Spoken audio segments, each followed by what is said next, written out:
जय कल्किर श्री गुरु भक्ति गीता ऊनत्रिंश छंद नाम देवा विधि। शुण हे मुकुंद दास उपदेश वाणी हे दास जे अनंत तुम्भे अट देई पुणी गोमय छिंचिण भूमि खंडे लिपि देव दश दिग बंदी करी चक्र को लेखिब अष्टकोण धरिण त्रिकोण बसाइब अष्टकोण धरी जे त्रिकोण बसाइब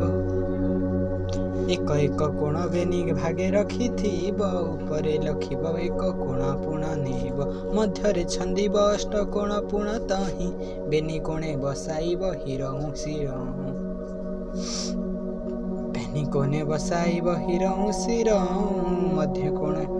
बसाइब अक्षर कीड़ऊ गोपी जन वल्लभाय अष्टकोण बसे नाम दुई अक्षर जे त्रिकोण प्रकाशे हकार शिष्यर थान गुरु सकार रे ककार को ध्यान कले सर्व पाप हरे एचक प्रथा पीण गुप्त अंग जे धरिब अश्वत्थ तुलसी बेनी ठावरे बसिब नहिले उत्तम गृह थिब जेउठारे नाम देव शिष्य को जे इति ठावरे हलदी एक बसन पिंधिथिब शिष्य हलदी बसन एक कंधक थिब त हरिद्रा बसन एक गुरुंकर पाई श्रीफल हरिदास हस्ते अंजलि पुराई दंडवत करिण जेउभा होइथिब गुरु पुण आज्ञा देई बामे बसाइब 12 थर तुलसीर पाणी सिंची शिर मंत्रस्थान मंत्र गोटे सुमरिब नर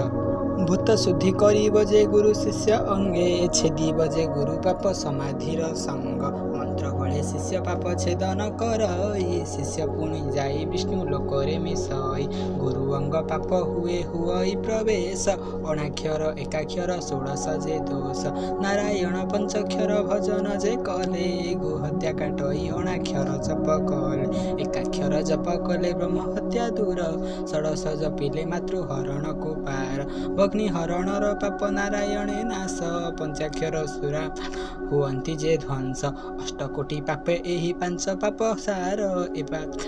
एपांचे तही लुचंती आउ केउ छार द्वादश पुरुष गोटी सुमरणा कले द्वादश कोटी पाप जे न रहे शरीरे अग्नि की देखिले जेन्हे तम घुंची जाए सूर्य प्रकाश जेन्हे भात भय नाई जय ज्योतिष धीरे पाप हुए नाश सर्वमंत्र सार मंत्र पंच मंत्र जे प्रकाश छाया जे अबाड़ नाम घोषुण जे थिब एते गुण तोषी करी शिष्य जे करिब एते गुण न घोषिण शिष्य जे करिब जेबे करी परलोक नरत नतरइल इह लोक मरी 12 जे पुरुष गुरु दंडवत शिष्य नाम जे रखिब 12 थर कर्ण देश निमानंद वैष्णव जे तेबे से होइब अच्युत वचन 12 गोपाल धरिब इति श्री गुरु भक्ति गीता कथने नाम 19 अध्याय। यह थिला गुरु भक्ति गीतार नाम नेबा विधि। यार अर्थ आमे किपरि नाम नै परिबा कौन कौन उपाय प्रयोग कले अवलंबन कले आमे नाम नबाकू सुयोग्य हेबा। जय कल्किर।